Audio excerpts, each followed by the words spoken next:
It's November, and that means new projects. Hello friends! The seasons are changing, the holidays are approaching, the nights are getting longer and darker. And many of us are spending a lot more time inside.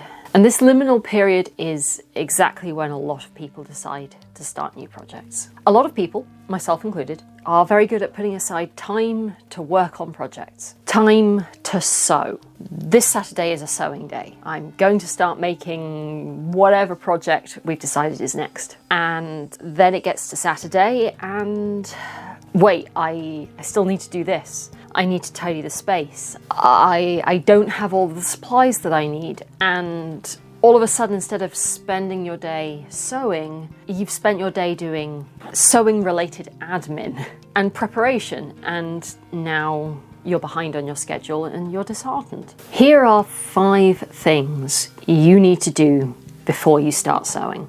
And if you're watching this when it comes out and you try and get 1 or 2 things done a day, by the time Saturday comes around, you'll be all ready to go. Number 1, collect supplies. So you've ordered your fabric, or maybe you've got something in your stash that you think is going to work. We're all set, right? Okay, just hold up a second. What about lining? What about thread? What about hooks and eyes, or a zip, elastic, lace, trim, ribbon? And that stash fabric, have you actually pulled it out and checked you've got the amount that you think you do? That it's actually how you remember? Well ahead of when you're planning to sew, early enough to order stuff if it turns out you don't have things. Just take a minute to, if not collect together, then at least visually check all of the things that you are planning to use for the project. Don't just say, oh, I have zips, there's a box of zips under the desk. Go into the box and check you have the length and colour of zip that you want to use. Check you have the right amount of yardage of leftover cotton that you're going to need to make that lining. Colour match your thread now rather than on the day. The only thing worse than discovering mid-project that you are short on fabric, or having to stop just before this crucial step because you need to insert elastic that you don't have, is discovering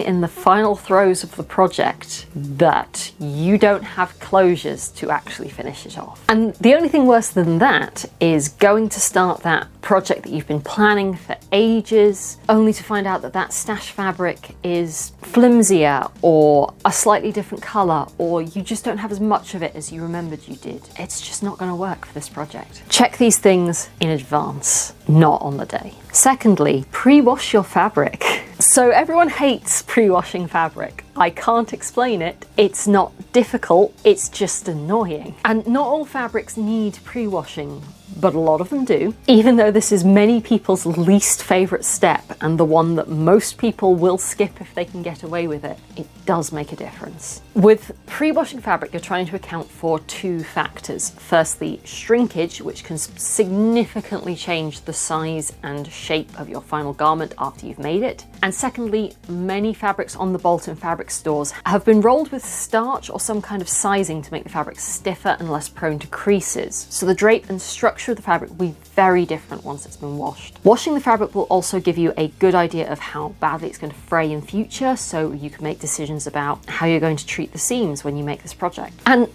pre-washing isn't in any way difficult. If you have a washing machine, throw the fabric in a normal wash cycle for whatever kind of fabric it is, and then dry it however you normally dry clothes. For most fabrics, cotton, linen, synthetics, some blends, this doesn't require any real thought or effort. It's just time consuming. With wool, you probably want to wash a test swatch and decide whether you're going to wash the yardage or not. You can always chuck it in cold water in the bathtub if the washing machine is going to be a problem. I've seen references in Victorian sewing manuals about not pre-washing wool, but essentially steam ironing it so it shrinks before you start sewing, not on the finished garment. Remember that if you are working in wool, you're probably making winter or wet weather clothing, so it's going to get wet at some point. You don't want any surprises further down the line. Silk is a different story. Silk, on the other hand, water can really change the look and feel of silk, often for the worse. So you usually don't pre-wash it, but I always wash a test swatch just in case. If nothing else, it helps for me to know that I shouldn't wear this to an event where rain is forecast.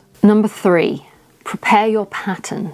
Getting a pattern ready to go is a surprisingly long process. Regardless of where you're getting it from, it can sometimes be a full day's work on its own, and you haven't even started cutting your fabric out yet. If you have a commercial pattern from an envelope, you probably think this is going to be quick, but you're going to want to first decide on your size, which we all know what you think is your size on the size chart and what the measurements of the actual garment is coming out as are two very different things. And this may be best decided from measuring the actual pattern pieces and working out what the final dimensions of the garment are going to be. And I don't like a lot of ease in my clothing, so I usually end up sizing down, but I'm also tall, so I usually end up lengthening everything. Then you have to cut everything out, iron your pattern pieces. Yes, you can iron your pattern pieces, or trace the pieces off onto new paper, or iron them onto freezer paper, or whatever it is that you do to prepare your pattern. And then you have to make any alterations that you know you want to do.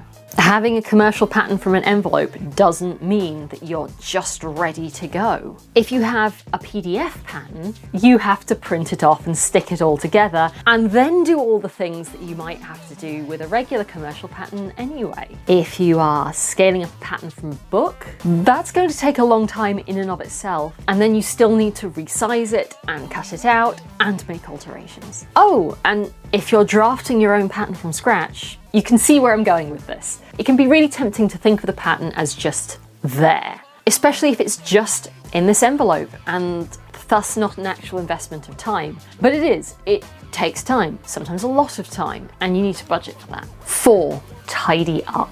I am really guilty of this one. Launching into a new project when all the debris of my previous project is still sitting around the workroom. But you don't want to get up all ready to sew, go into the room and spend the first hour or longer tidying up enough room to actually get started. Remember that the first step of sewing is often laying out your fabric to cut out. And if there's stuff on your cutting table, you have a problem. You probably have storage systems, so use them. File patterns, put fabric into the fabric stash, clear surfaces, put tools back where they should be. Throw out your rubbish. And if you suddenly get a bright idea, like completely reorganizing your embroidery thread or cataloging your sewing books, at least you're doing it now and not on the day when you were supposed to be sewing. And finally, prepare your space. If you're a very experienced sewist, this step might be second nature, something you don't even realize you're doing. But if you're new to this, get everything ready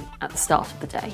Make sure you have all of your equipment to hand. Set up your ironing area and turn your iron on so it's all heated up and ready to go by the time you need it.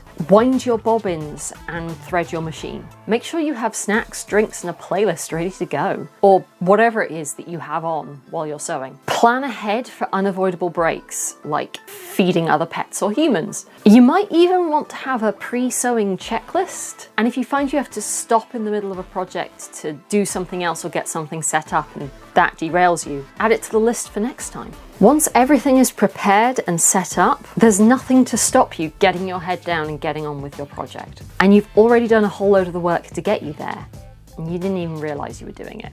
I hope you've enjoyed this video.